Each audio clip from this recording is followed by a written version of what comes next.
Hello students, class 11th accountancy unit 3 हमारा journal चल रहा था, जिसमें हम जर्नल के क्वेश्चन को सॉल्व कर रहे थे। क्वेश्चन नंबर 25 तक हम लोगों ने कर लिया है। आज हम स्टार्ट करेंगे क्वेश्चन नंबर 26 से। यूनिट 3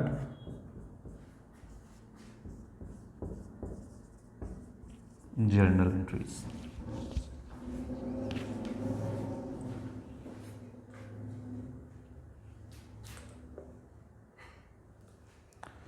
चलिए, क्या कहता है क्वेश्चन नंबर 26, ये हम डिस्कस करते हैं। 26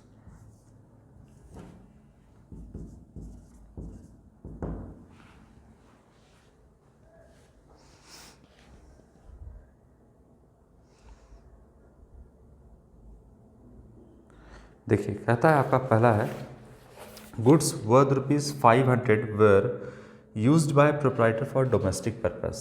तो यहाँ पर जो है गुड्स क्या किया गया है, डोमेस्टिक पर्पस के लिए ऑनर ने इस्तेमाल कर लिया है। जो प्रोप्राइटर है, जो मालिक है बिजनेस का, उसने अपने पर्सनल यूज़ के लिए क्या किया है, गुड्स का इस्तेमाल कर लिया है। बिजनेस और ये है ऑनर अपने पर्सनल यूज़ के लिए कितने का गुड्स जो है निकाला गया है, 500 का जो है वो गुड्स निकाल लिया गया है ना। तो अभी हम मान लेते हैं, जैसा कि आपको हम पहले भी समझा रहे हैं कि परचेज अकाउंट डेबिट करते हैं जब भी कोई हम सामान परचेज करते हैं। तो मान लेते हैं कि 10,000 का पहले से स्टॉक मेंटेन था आपका, तो यहाँ पर 10,000 का स्टॉक मेंटेन था और ऑनर ने क्या किया, अपने पर्सनल यूज़ के लिए निकाल लिया। तो यहाँ पर हम क्या डेबिट करेंगे, देखिए, जब कोई पैसा इन्वेस्ट करता है या कुछ भी लगाता है बिजनेस में ऑनर, तो उसका कैपिटल इंक्रीज करता है, तो हम कैपिटल को क्रेडिट करते हैं। और जब कोई पैसा निकालता है या कोई भी चीज़ विड्रॉ करता है अपने पर्सनल यूज़ के लिए, तो कैपिटल को हम डेबिट करते हैं, इसलिए कैपिटल अकाउंट डेबिट। और यहाँ पर क्या निकाला गया है, गुड्स निकाला गया है। तो परचेस पहले से डेबिट था, अब 500 से कम हो गया है स्टॉक, तो परचेस को क्या करेंगे, क्रेडिट कर देंगे हम। यहाँ पे परचेज अकाउंट क्रेडिट कितना से, 500 से। तो 500 और 500 यहाँ कटेगा, तो 9,500 का स्टॉक बचेगा, यानी परचेज अकाउंट डेबिट कितने से रहेगा, 9,500 से। इसलिए हम यहाँ पे क्या करते हैं, परचेज को क्रेडिट कर देते हैं, परचेज अकाउंट क्रेडिट 500।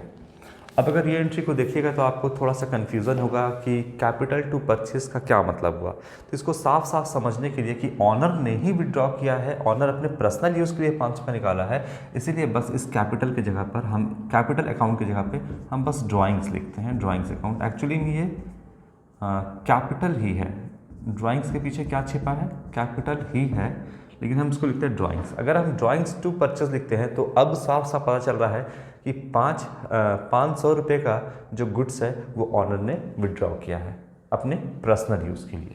ठीक है, ये है आपका फर्स्ट एंट्री। सेकंड क्या है,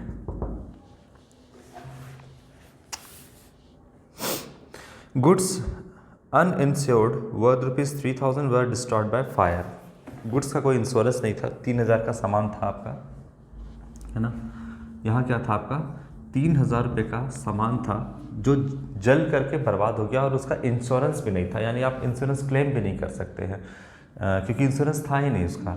तो क्या हुआ, जल के बर्बाद हो गया। कितने का सामान, 3,000 रुपये का यहाँ पर सामान जो है वो जल गया है ना।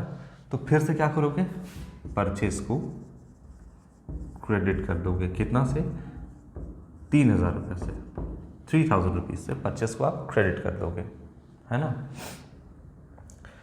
तो यहाँ पर क्या लिखोगे, लॉस हो गया बिजनेस को। तो लॉस किसके कारण हुआ, तो बाय फायर, इसलिए loss by fire account debit. और क्या हो गया, परचेस अकाउंट को हम क्रेडिट किए क्योंकि स्टॉक जो था वो 3,000 से कम हो गया। तो यहाँ लिखेंगे हम purchase account credit 3,000, loss by fire कितने से हुआ, 3,000। नॉमिनल अकाउंट के रूल से डेबिट ऑल एक्सपेंसेस हम यहाँ पर डेबिट कर दिया लॉस बाय फायर को, और परचेस को हम क्या कर दिए, क्रेडिट कर दिए, है ना। ये बनेगा। तो अब कितने का बचा यहाँ पर ये कट गया, तो 6,500 रुपये का, इतने का स्टॉक बचा, इतने का जो है आपका जल करके सामान बर्बाद हो गया। आगे paid 250 as wages on installation of a new machine. एक नया मशीन को इंस्टॉल करना था और इसके लिए वेजेस पे किया गया है। जैसा कि हम आपको बार बार बता रहे हैं कि जब भी कोई नया मशीन या कोई भी नया एसेट जब परचेस किया जाता है तो उसके रनिंग कंडीशन में आने से पहले जो कुछ भी उसके ऊपर खर्च किया जाए वो उसके कॉस्ट में ऐड हो जाता है। तो अभी क्या हुआ कि एक नया मशीन जो है वो खरीदा गया बिजनेस के अंदर। मान लो ये मशीन है, नया मशीन खरीदा गया, जितने का भी होगा इस पर जो भी खर्च किया जाएगा, मान लो उसका कॉस्ट है 10,000, जो भी खर्च किया जाएगा इसके कॉस्ट में ऐड हो जाएगा और फाइनली जितना भी इस पर खर्च किया जाएगा वो उसके कॉस्ट में ऐड हो जाएगा, मतलब उसका कॉस्ट ही बन जाएगा वो। ठीक है, तो यहाँ पर मशीन के ऊपर जो भी खर्च किया जाएगा यहाँ पे मशीन के कॉस्ट में ऐड हो जाएगा वो, इसीलिए हम यहाँ पे machinery account debit to cash करेंगे, कैश अकाउंट क्रेडिट। कितने का है अमाउंट? 250 रुपये का, 250 रुपीज़ है ना। वेजेस पे किया गया है तो आप वेजेस टू कैश नहीं करोगे, आप मशीनरी टू कैश करोगे, क्योंकि आप मशीन का इंस्टॉल करवा रहे हो, उसको रनिंग कंडीशन में आने से पहले जो कुछ भी उस पर खर्च करोगे उसके कॉस्ट में ऐड हो जाएगा, इसलिए मशीनरी टू कैश होगा, वेजेस टू कैश नहीं होगा। अगर मान लीजिए कि इस मशीनरी को, जो नया मशीन है, इसके रिपेयर कराने के लिए, छोटा मोटा रिपेयर कराने के लिए मान लीजिए कि 100 रुपया खर्च किया गया, 100 रुपया खर्च किया गया, तो देखिए आपका मशीन का कॉस्ट क्या हो गया, ये तो 250 रुपया हो ही गया, 100 रुपया और खर्च किया गया छोटा मोटा रिपेयर के लिए। तो ये जो 100 रुपया है ये भी किससे जाएगा?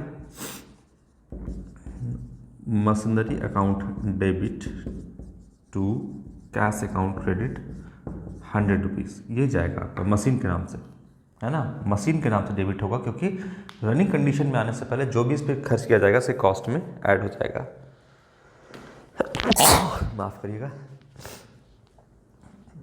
अगर यही रिपेयर कराया जाता जब मशीन काम करना स्टार्ट करता और इसके बाद अगर रिपेयर कराया जाता मशीन को, तब फिर मशीन के कॉस्ट में ऐड नहीं होता, तब क्या होता यहाँ पर? तब यहाँ पे होता repairs account debit to cash, तब ये खर्च माना जाता है, मशीन के कॉस्ट में ऐड नहीं करते। ठीक है ना। अगर मशीन के लिए कोई भी खर्च, अगर कोई भी वेजेस पे किया जाता रनिंग कंडीशन में आने के बाद, तो यहाँ पर वेजेस टू कैश होता, ना कि मशीन टू कैश होता। समझे? ये होगा यहाँ पर। फिलहाल यहाँ पर ये एंट्री बनेगा, इसको हटा देते हैं।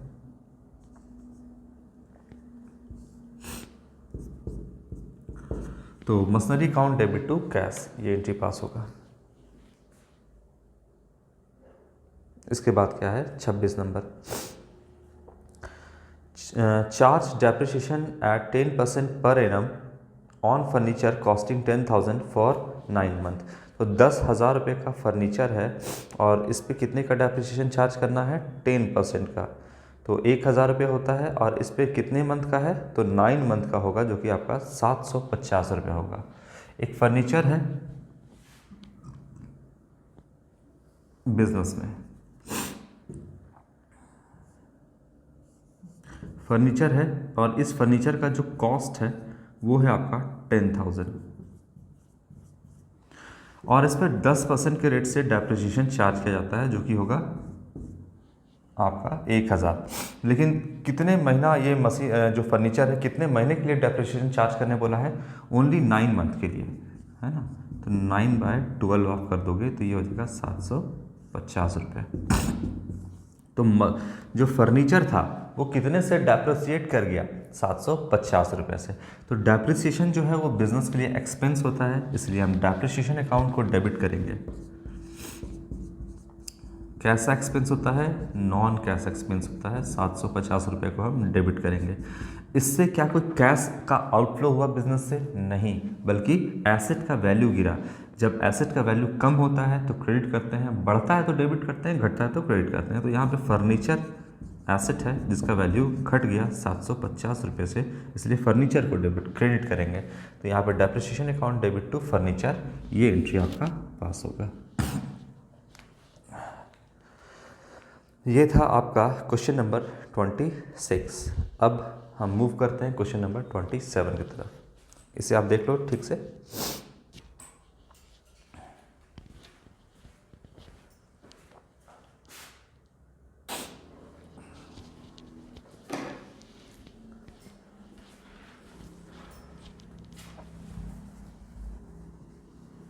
Question number 27।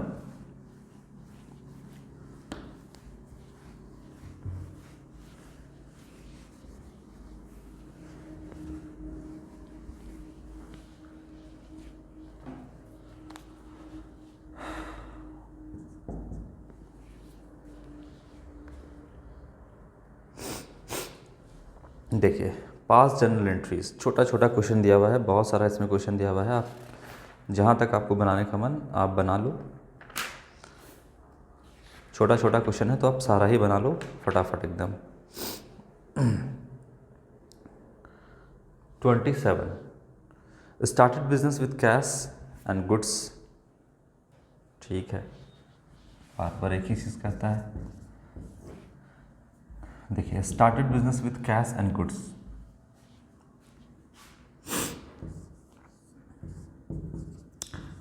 ये ऑनर है और ये बिजनेस में जो भी लगाता है उसे क्या कहते हैं, कैपिटल कहते हैं। तो यहाँ पर अब देखना है कि कितने का जो है कैश लेकर के आया है बिजनेस में। कैश आया है 15,000 का और गुड्स जो आया है ना, ये है आपका 10,000 का। तो ऑनर जो भी लगाता है बिजनेस में उसे क्या कहते हैं, कैपिटल कहते हैं। और कैपिटल बिजनेस का इंक्रीज़ किया तो यहाँ पे लिखिए कैपिटल इंक्रीज, इंटरनल लायबिलिटी है, बढ़ता है तो क्रेडिट। बिजनेस के ऊपर बढ़ा कितना, 25,000 से टोटल, तो कैपिटल 25,000 से बढ़ गया। बिजनेस में क्या आया, कैश, तो कैश अकाउंट डेबिट 15,000 और क्या बढ़ा, स्टॉक बढ़ा, तो स्टॉक अकाउंट डेबिट 10,000। ये बनेगा आपका एंट्री। इसके बाद दूसरा क्या कहता है, sold goods to Ram 5,000 at 10% trade discount. Ram को जो है वो बेचा गया है।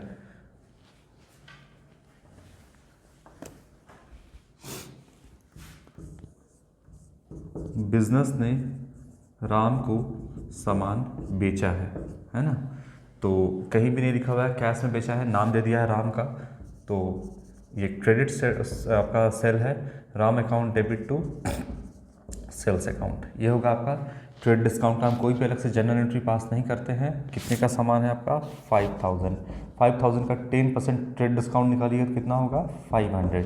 तो कितने का सामान बेचा गया आफ्टर ट्रेड डिस्काउंट, 4,500। तो यहाँ पे होगा 4,500।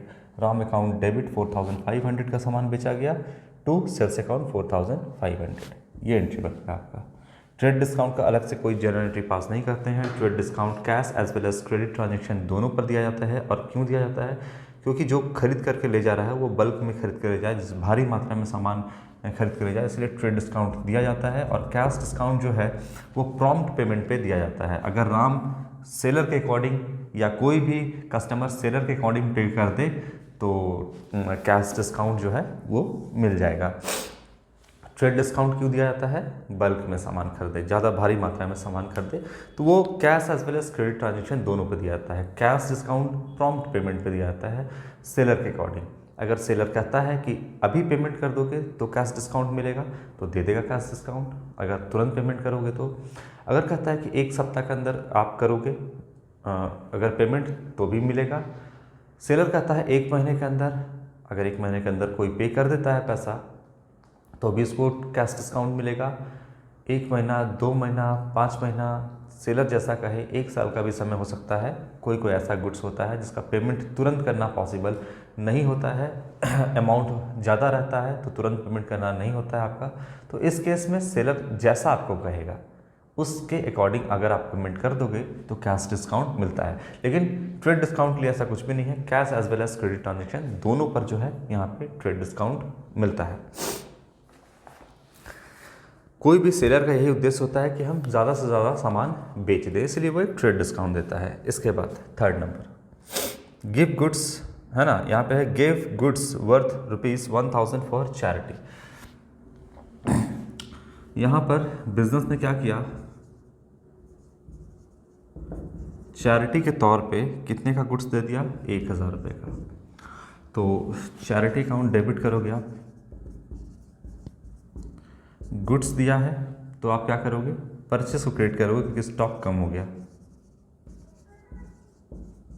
परचेस को क्रेडिट करोगे 1000 से क्योंकि स्टॉक घट गया। तो purchase charity account debit to purchase, nominal account के रूल से डेबिट और एक्सपेंसेस चैरिटी अकाउंट को डेबिट कर देंगे और परचेस को क्रेडिट कर देंगे क्योंकि स्टॉक घट गया बिजनेस का, है ना, ये हुआ। इसके बाद 4th नंबर क्या कहता है आपका, goods lost by fire 5000, insurance company admit claim 3000। तो 5000 का सामान था जो कि जल करके बर्बाद हुआ और इसका जो है इंश्योरेंस भी कराया हुआ था गुड्स का। तो यहाँ पर क्या हुआ कि इंश्योरेंस करवाया हुआ था गुड्स का, तो क्लेम जो है एडमिट किया गया है इंश्योरेंस कंपनी, वो कितना है आपका 3000 का जो है वो क्लेम जो है एक्सेप्ट किया है इंश्योरेंस कंपनी। क्या जर्नल एंट्री इसका बनेगा, तो देखिए सबसे पहले आपका क्या हुआ एंट्री नंबर 4 में, तो गुड्स 5000 का जल करके बर्बाद हुआ, तो आप क्या करोगे, loss by fire account debit, और परचेज अकाउंट को जैसे चैरिटी में क्रेडिट किए थे वैसे यहाँ क्रेडिट कर देंगे क्योंकि स्टॉक कम हो गया, कितने से 5000 रुपये से, यही हुआ ना। इसके बाद क्या हुआ, इसके बाद इंश्योरेंस कंपनी पे क्लेम किया गया और इंश्योरेंस कंपनी जो है वो क्लेम एडमिट किया यहाँ पर, वो है आपका 3000। तो इंश्योरेंस कंपनी अकाउंट डेबिट 3000 का क्लेम एक्सेप्ट किया और कितने का सामान जल के बर्बाद हुआ, तो लॉस बाय फायर जो डेबिट है उसको हम क्रेडिट कर देंगे, लॉस बाय फायर कितने का है 5000 रुपये का क्लेम किया गया जिसमें से एडमिट किया 3000 का। इसका मतलब बिजनेस को लॉस हो गया कितने का 2000 रुपये का, तो यहाँ पर आप प्रॉफिट एंड लॉस अकाउंट को डेबिट कर दोगे, है ना, कितने से 2000 से, ये एक्चुअली में लॉस है, तो ये एंट्री आपका पास होगा। Loss by fire to purchase क्योंकि स्टॉक कम हो गया बिजनेस का और नुकसान हो गया तो इसलिए लॉस बाय फायर को डेबिट किया। अब लॉस बाय फायर जो है उसको क्रेडिट करेंगे और इंश्योरेंस कंपनी को क्लेम करेंगे। क्लेम एडमिट कर दिया कितने का, तो मात्र 3000 का क्लेम एडमिट किया, तो 2000 का नुकसान हो गया। Profit and loss account debit है, अगर प्रॉफिट एंड लॉस अकाउंट एक नॉमिनल अकाउंट होता है, अगर डेबिट है तो उसका मतलब लॉस है, अगर क्रेडिट है तो मतलब वो फ़ायदा है, ठीक है ना। चलो, तो ये एंट्री आपका यहाँ पर बनेगा। इसके बाद क्वेश्चन नंबर 27 आपका यहाँ पर कंप्लीट होता है। क्वेश्चन 28 हम स्टार्ट करेंगे यहाँ पे।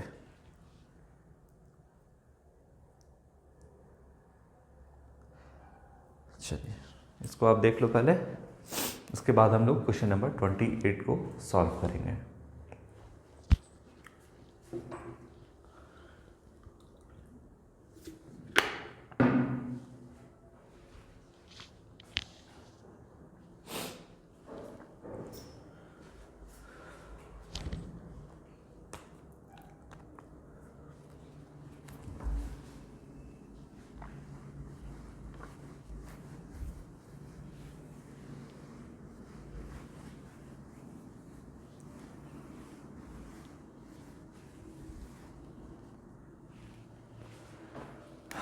क्वेश्चन नंबर 28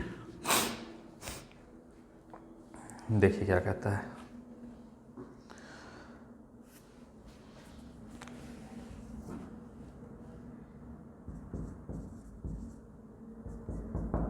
आप लोग जर्नल एंट्री के फॉर्मेट पे नरेशन के साथ बनाओगे।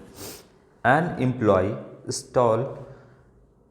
stole away goods worth ₹1000 and cash ₹500 and is now absconding। तो इसका मतलब हो कि वो कितने का सामान है आपका 1000 का जो है आपका सामान है और 500 रुपये का कैश जो है वो लेके फरार हो गया, भाग गया लेकर के, ठीक है। एक एम्प्लॉय जो था वो 1000 का जो है गुड्स और 500 रुपये कैश लेके भाग गया है। तो क्या होगा यहाँ पर, सबसे पहले एम्प्लॉय लेकर भागा है, तो वो एक तरीके से क्या कह सकते हो कि आप चुरा करके भाग गया है ना। तो यहाँ पर आपका बनेगा लॉस बाय फायर तो नहीं है, लॉस बाय थेफ्ट होगा, जिसके कारण से नुकसान होगा, तो लॉस बाय थेफ्ट। क्या क्या हुआ है, तो पहला तो आपका गुड्स लेके गया है, तो परचेस को आप यहाँ पे क्रेडिट कर दीजिए क्योंकि स्टॉक कम हो गया, परचेस अकाउंट डेबिट है तो मतलब स्टॉक मेंटेन है। लेकर भाग गया तो स्टॉक कम हो गया, कितने से, 1000 से, तो ये कर दीजिए। बिजनेस से और क्या चला गया, कैश चला गया, क्रेडिट कार्ड गोज आउट, तो यहाँ पे 500 का कैश लिख दीजिए। टोटल बिजनेस को कितने का नुकसान हुआ, डेबिट और एक्सपेंसेस नॉमिनल अकाउंट के रूल से, डेबिट और एक्सपेंसेस एंड लॉसेस 1500 का यहाँ पर बिजनेस को नुकसान हुआ, है ना। इसके बाद क्या कहता है,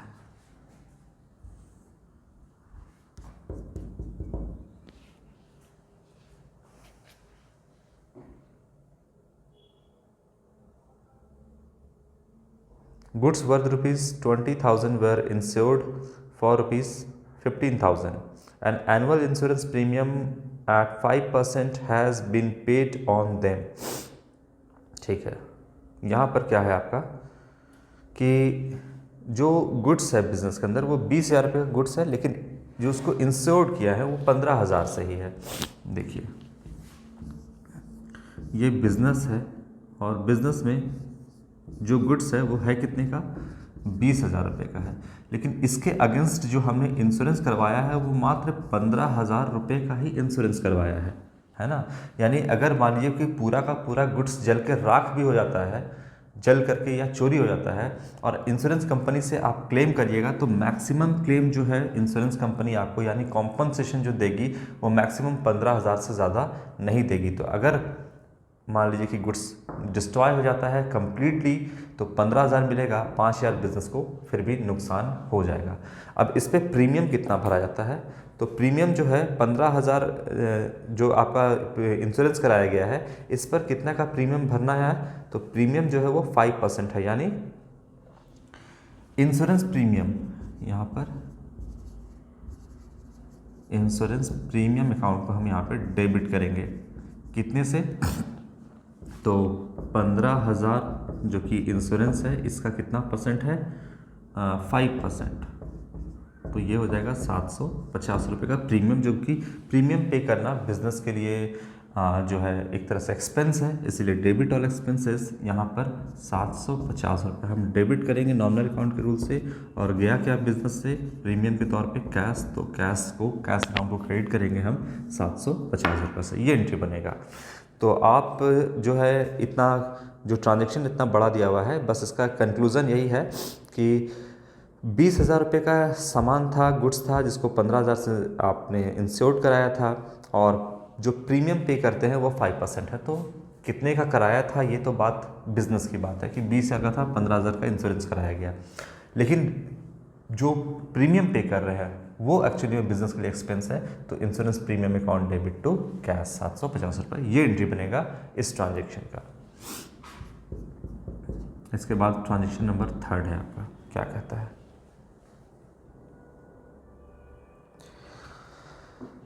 An old machine costing 5,000 was sold for ₹6,000। तो एक पुराना मशीन था 5,000 रुपये का जिसको 6,000 में बेचा गया, सिंपल सी बात है। एक मशीन है, पुराना मशीन है, 5,000 का अभी इसका वैल्यू है, डेप्रिसिएशन कम करते करते इसका वैल्यू कितना होगा, 5,000 आ गया होगा, और जब इसको बेचा गया तो कितने में बेचा गया, 6,000। यानी बताइए कि मशीन को बेचने पर गेन कितने का हुआ, 1,000 का हमें गेन हुआ। अब इसे प्रॉफिट नहीं कह दीजिएगा, हालांकि प्रॉफिट भी लिखता है, कहता है, लेकिन हम आपको पहले ही बता चुके हैं कि प्रॉफिट और गेन में क्या है। प्रॉफिट जो बिजनेस का नॉर्मल एक्टिविटी है, जो ऑपरेटिंग एक्टिविटीज़ है, उससे होने वाला जो जनरेट होता है प्रॉफिट, उसको हम जनरली प्रॉफिट ही कहते हैं। जो रेगुलर एक्टिविटी है, सामान बेच रहे हैं तो पैसा आ रहा है, साल में एक बार हम उसको सारा कैलकुलेट किए, वो मेरा प्रॉफिट है। लेकिन इससे हट करके जो इंसिडेंटल होता है, जो कभी कभार होता है बिजनेस में, और उससे अगर कोई प्रॉफिट होता है तो उसे हम गेन कहते हैं। जैसे मशीन बेचा गया, मशीन बेचना बिजनेस का काम नहीं है, गुड्स बेचना बिजनेस का काम है, कोई एसेट बेचना बिजनेस का काम नहीं है। तो जब 5,000 का एसेट को बेचा गया 6,000 में, तो 1,000 का जो प्रॉफिट हुआ उसे प्रॉफिट ना करके हम कहेंगे गेन हुआ मुझे, है ना, बिजनेस को गेन हुआ। अब एंट्री क्या बनेगा, तो देखिए बेचा कितने का गया मशीन को 6,000 में, तो बताइए बिजनेस में कैश कितना आया, 6,000 का बिजनेस में कैश आया, तो कैश अकाउंट डेबिट 6,000। गया क्या बिजनेस से, गुड्स थोड़ी बेचा आपने, जो आप यहाँ पर सेल्स अकाउंट को क्रेडिट करोगे, आपने एसेट बेचा तो एसेट का नाम लिखोगे, तो यहाँ पर मशीनरी अकाउंट या मशीन अकाउंट को आप क्रेडिट करोगे। कितने में बेचा है, कितने का आपने बेचा है, 5,000 रुपये का आपने जो है यहाँ पर टोटल मशीन को बेचा है। कितने का बेचा है, 5,000 रुपये का आपने मशीन को बेचा है। और बताइए तो फ़ायदा कितने का हो गया, फ़ायदा आपका 1,000 रुपये का हो गया। तो यहाँ पर आप 2 लिखो, profit and loss account credit करो। इसका मतलब प्रॉफिट एंड लॉस अकाउंट एक नॉमिनल अकाउंट है, अगर वो क्रेडिट है तो इसका मतलब वो प्रॉफिट है। तो कितने का प्रॉफिट हो गया, 1,000 का, 5,000 का मशीन चला गया, टोटल बिजनेस में कैश कितना आया, 6,000 रुपये। ठीक है, तो debit ward comes in, credit ward goes out and credit all income and gain, क्योंकि नॉमिनल अकाउंट होता है प्रॉफिट एंड लॉस अकाउंट। तो क्रेडिट है मतलब वो क्या है, गेन है, वो प्रॉफिट है ना। चलो, तो ये एंट्री आपका इसका बनेगा।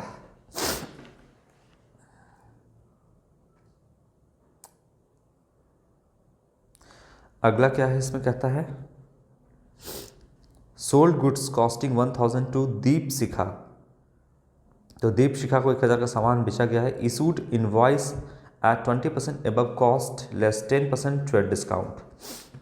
ठीक है, दीप शिखा को जो है सामान बेचा गया है और कहीं भी नहीं कह रहा है कि कैश में बेचा गया है। इसका मतलब कि आपका जो है ये क्रेडिट ट्रांजैक्शन है, उधार में सामान जो है दीप शिखा को बेचा गया है। क्या एंट्री बनेगा इसका, ये एंट्री हम पहले भी बहुत बार बहुत दफ़ा आपको हम बता चुके हैं। क्या बनेगा देखो,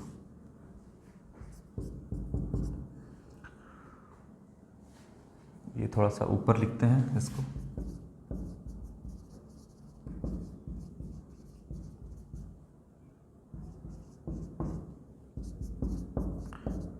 profit and loss account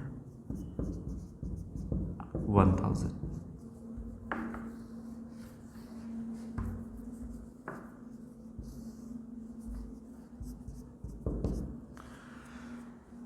business ने सामान बेचा है दीप शिखा को, तो सबसे पहले आप लिख दो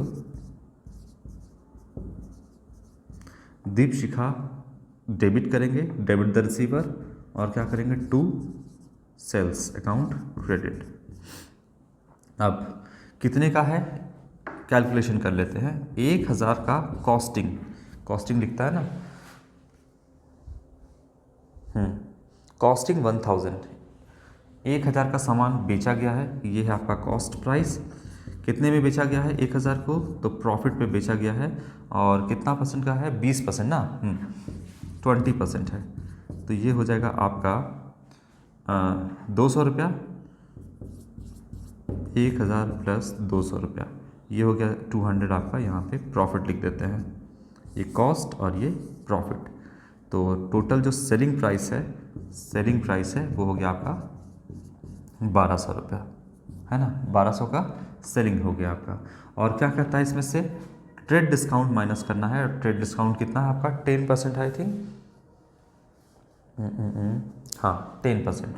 तो टीडी माइनस कर दो 10%, ये हो जाएगा 120। तो सामान एक्चुअली में कितना बेचा गया है, 1,080 रुपया में। तो 1,080 का सामान जो है दीप शिखा को रिसीव हुआ है, और 1,080 का सामान बिजनेस ने बेचा है। क्या करना है आपको, सबसे पहले 1,000 का जो कॉस्ट है उसमें प्रॉफिट को ऐड कर दो और उससे ट्रेड डिस्काउंट को माइनस कर दो, सिंपल, उतने का सामान बेचा गया है। तो Deepshikha account debit to sales account 1,080 rupees, ये आपका एंट्री बनेगा। चलो, इसके बाद आप लोग का जो नेक्स्ट क्वेश्चन है वो आपका नेक्स्ट वीडियो में स्टार्ट करेंगे। क्वेश्चन नंबर 28 तक आप देख लो अच्छे से, इससे पहले भी जितना क्वेश्चन बताए हैं वो भी देख लो, कहीं प्रॉब्लम है तो पूछ लेना। Thank you.